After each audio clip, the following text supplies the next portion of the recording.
This video is sponsored by Opera GX. Now, I've been using this browser for a year now, and I am loving it. It is definitely better than Google Chrome, Microsoft Edge, Mozilla Firefox, or any of those other browsers that drain your CPU. Now, one of the things I really like about this browser is how you can have like a toolbar on the side of your browser, so you can use it to chat and browse simultaneously with channels like Facebook Messenger, Telegram, WhatsApp, Discord, Twitch, etc., all integrated right into the sidebar on the left.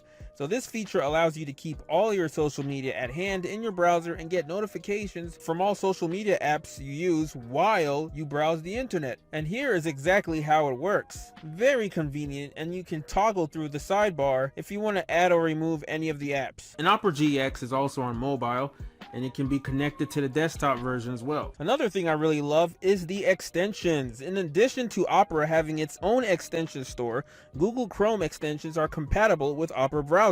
So you can quickly go to the Chrome web store and install any extension you want. So for instance, if I go right here and click to the Google Chrome web store, I can select any extension of my choice, and I can actually add that extension directly to Opera GX by clicking on Add to Opera. So if you want to be saving your laptop or PC on battery juice and use less CPU, be like me and download Opera GX in the description down below and get Opera GX for free.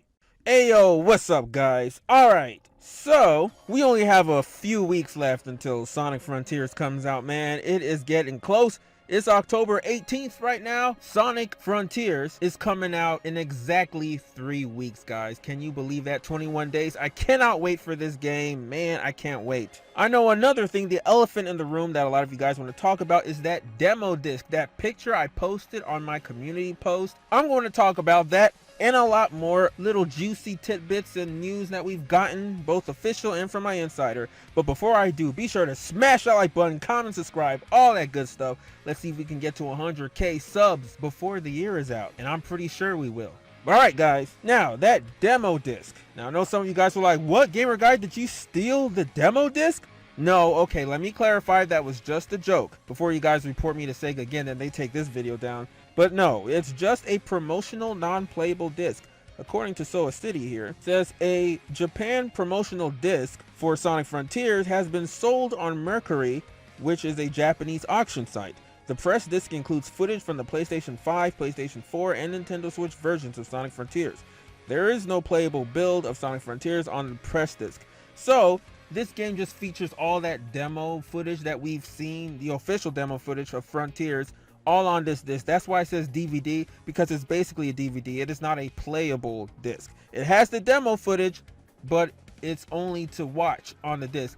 I still want it because, like, I want to show all the gameplay in HD quality without it, you know, being in potato camera quality or from someone's phone. So that'll be nice, but I think there was only one copy and someone bought it, you know, in Japan. My insider said he was trying to get a hold of it, but he was too late. He didn't win the auction. Now, as far as the EGX demo leak, I don't know about that. I don't know if the person has it is just sitting on it or waiting until the end of the month to start showing leaks. I was told by an insider that all of you guys need to brace yourselves, because especially between the days of November 1st to the 3rd, heavy spoilers of Sonic Frontiers are going to drop.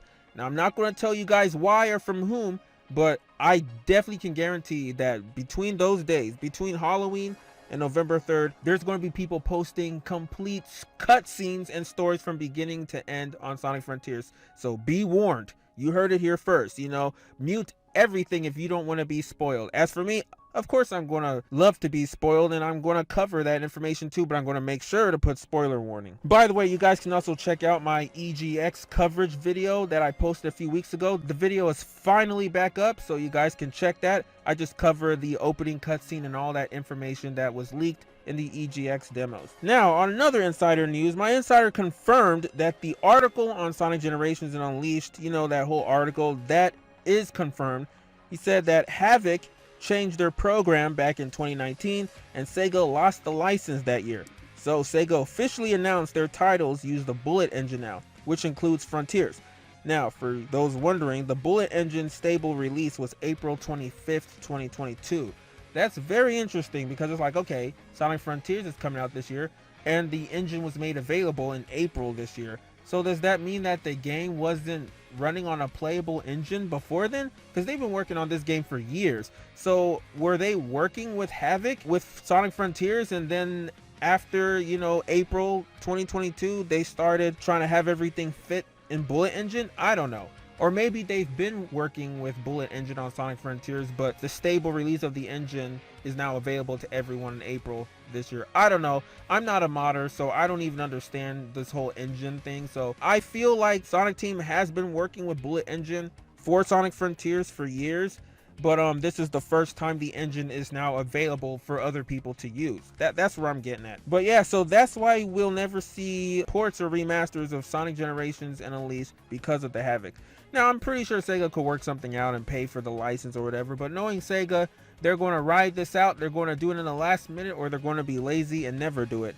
But yeah, so 2019 is when Havoc changed their program. Okay, and Sega lost the license. Man, licensing rights can be a bitch, man. Like, it's very fascinating learning about licensing rights. But there you have it. So that's not a rumor anymore. It's confirmed, and there's your explanation.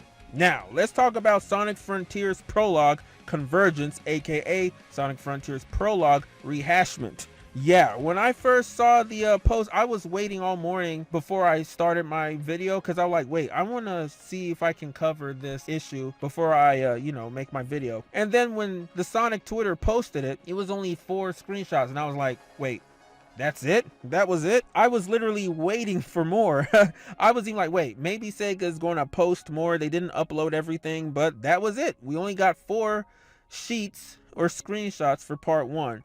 So this whole story is basically, or part 1 story is basically Sonic realizing that things are getting rehashed again. Because it was just Eggman throughout saying, get a load of this, I can't believe this, time for a change of pace, and all that stuff. You know, all those memeable quotes that he's been saying since the Adventure era and Sonic Unleashed. So I was like, yo, Sonic about to break the 4th wall like She-Hulk did to force Sega to stop rehashing shit. Because even Sonic on the panel was like, wait, I've heard this before, Eggman said this before. And that's how Sonic was able to figure out that it wasn't really Dr. Eggman, it was a decoy. That makes me think, okay, so Eggman was using a fake decoy to distract Sonic, Tails, and Knuckles so he can hack Sage, which is the beginning cutscene of Sonic Frontiers. So that's the only plausible conclusion I can come up with.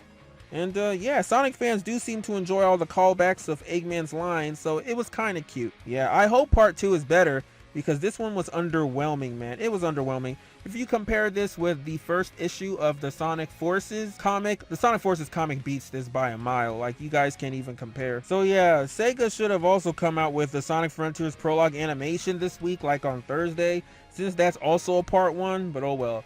I think they're going to wait until the last minute or November before they post that, but yeah. This wasn't really anything to wait on. And this also brings up a little problem that I have with the IDW comics at times. This person puts it nicely. He says, I'm going to get cooked for this, but this is an issue I have with IDW too. Really not a fan of how often it just has characters say lyrics or repeat lines before. People like it, but me personally, it feels super pandering. I suppose there's story context here if it isn't him though. Personally, I didn't notice anything was up until they told me something was up. The repeated lines would have worked better in animation. Honestly, Eggman being silent, which he never is, and them commenting on that would have been cooler. I do agree on that. It would have been cooler if someone was like, Eggman isn't talking. What's going on here? But whatever. So yeah, I definitely agree with that, because it's like, come on guys. And the IDW comics do that a lot. I brought that up in a previous video a while ago, how Ian Flynn, he tends to always, you know, put lines from the comics that are from the songs, like I never fear the fall, or do things my way, my own way. It's not that bad, but it gets a bit pandering as you continue reading. But hopefully part 2 is better. Now on to the next news. Play Gaming, or Play Magazine, whatever they're called, they interviewed Iizuka. And there's a little teaser that was posted by Tails channel, but they deleted the tweet. My guess was they weren't supposed to post that, because you actually have to pay to read that. So I decided to dish out a little money. It's about $6, I think. Or I think I paid $2. I don't even remember. But I just wanted to read that issue. So I ended up reading it, and it's not much. It's honestly not much, but a couple of interesting things that I do want to bring up. I like how they call it the final frontier. It's like that meme, like, consider this your final frontier.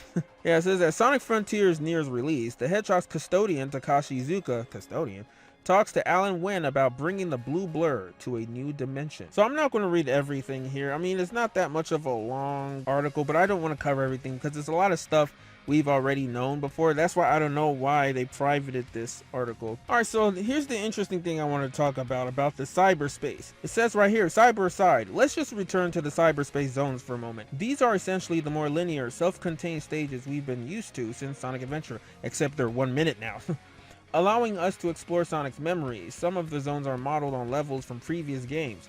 As we confirm going hands-on with one based on the famous Green Hill Zone, they feature side-scrolling sections, something Sonic Team has continued incorporating into its 3D Sonic game since Sonic Unleashed. When we ask whether these were added to the open world design to appease fans most resistant to change, Iizuka says it was part of Frontier's original design, that when you're on the island running around in the open zone, we wanted to make sure the cyberspace stages had the side-scrolling and linear 3D gameplay elements that we knew people would like from the previous titles. So basically, Iizuka confirms that the cyberspace stages were always originally planned for Frontiers. Because I know some people think that the cyberspace stages were tacked on. Like, nah, they were always planned. It's kind of like those little door missions in Mario Odyssey. So yeah, I always knew that was planned before. Now, this proves that that was their answer to the platforming issue of the game. The open world platforming was mostly added in later after receiving poor reception from playtesters for the bland open world. You know, hence why all the platforming was added. Exactly what I talked about in my previous video about the platforming issue and why like a lot of the platforming sections in the open world are in the air, or Sonic has to hit a spring which takes him in the air, and you see all these nice platforming stuff that they haven't showcased much in the marketing. So it's almost like they feel tacked on, but everything looks good and polished because of all the playtesting. So Sonic Team dodged the bullet with that one. Good thing they used the bullet engine. And it's also cool, I had no idea that Sonic Jam was Iizuka's first Sonic game directing. You know, it says right here, like, I was thinking it was Sonic Adventure. That was the first game he directed on. Like, we all know the first Sonic game he worked on was Sonic the Hedgehog 3, but we all said that he didn't become a director until Sonic Adventure. But it was actually Sonic Jam, which was like the first compilation game for Sonic. I think it came out in 1996, I think. Now, here's another part here that made a lot of Sonic fans go wild. Yeah, this one, this little picture says here, perhaps it's telling that Sage has a similar color scheme to Sonic's past antagonist. And some people are like, what? Is Infinite going to be in Sonic Frontiers? Or is he going to make a cameo because of this little tidbit here? And honestly, this is just from the journalist. It's not from Iizuka, so it's only speculation. You know, we've been over this already. I don't believe Infinite is going to be in this game. Now, also another thing is my insider told me that the future is actually looking very promising for Sonic. He even said that, his words, that's looking very bright and promising for Sonic in terms of games. Now, he said he can't tell me anything yet because of NDAs that he had to sign, but even Iizuka low-key confirms this. It says right here, Frontier's open zone structure could be Sonic's future, in which case we'll have to wait a long time between releases. The last to mainline title, Sonic Forces, was released 5 years ago. Iizuka is conscious of not wanting fans to just sit around. As we have one team working on something really big, we do want to make sure we're working with other teams and other third parties to continue making content. While he doesn't hint as to what these could be, might another Sonic racing game or even Sonic Mania 2 be on the horizon? Who knows? But that's nice to read. So next year won't just be dry besides Frontiers DLC. I still think we're getting that modern 2D Sonic game and obviously a Mario and Sonic Olympic game at Paris, but we'll see. And also, I guess Wisps are now part of the bad category of gimmicks like swords and werehogs, because it says right here, what's more refreshing is that in Frontiers, the focus is being placed back on the Hedgehog himself.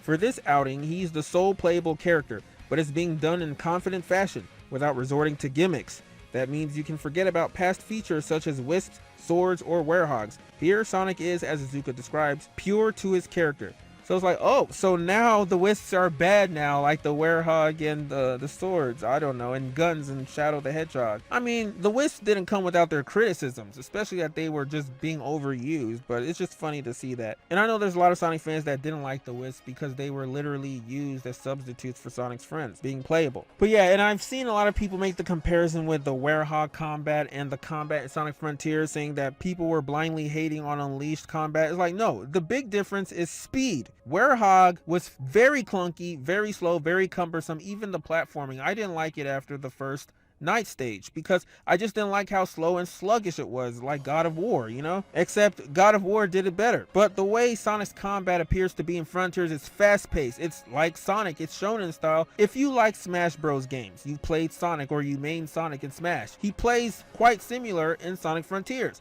That fast-paced move set. So I don't understand why some people draw those comparisons. It's like, come on guys, like the only similarities Werehog has with the combat in Sonic Frontiers is that they're both combat. Also, this paragraph is interesting. It says, Team Sonic, just because this game's all about Sonic, that doesn't mean we won't be seeing his old pals. We know he'll be joined by Tails and Amy, and that Sonic will need to figure out how to rescue them and restore their physical forms after discovering they have been captured and absorbed into cyberspace, becoming digital ghosts. Even Knuckles mysteriously turns up in a similar situation. So who else from the Blue Blurs universe can we expect to appear? And is diminutive new girl Sage a threat or a potential ally? Even though she clearly wants Sonic off the island, at one point summoning a colossal machine to chase us. Naturally, Iizuka is tight-lipped on what fans will discover, only teasing, I think for fans, there's going to probably be an oh my gosh moment as they play through an entire game.